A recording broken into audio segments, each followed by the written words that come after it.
సంవత్సరమును నీవు దయాకిరీటముగా ధరింపజేయించున్నావు, నీ జాడలు సారము వెదజల్లుచున్నవి. 65 కీర్తనలో 11వ వచనములు ఈ మాట రాయబడి ఉన్నది.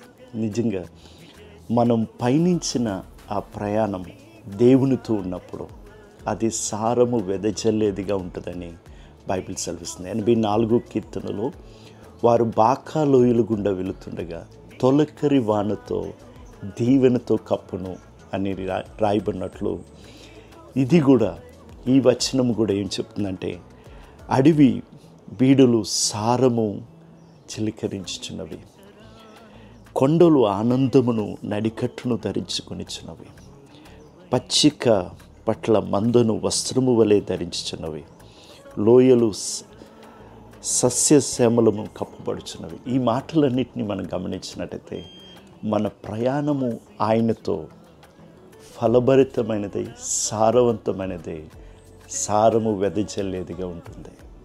ఆమేన్.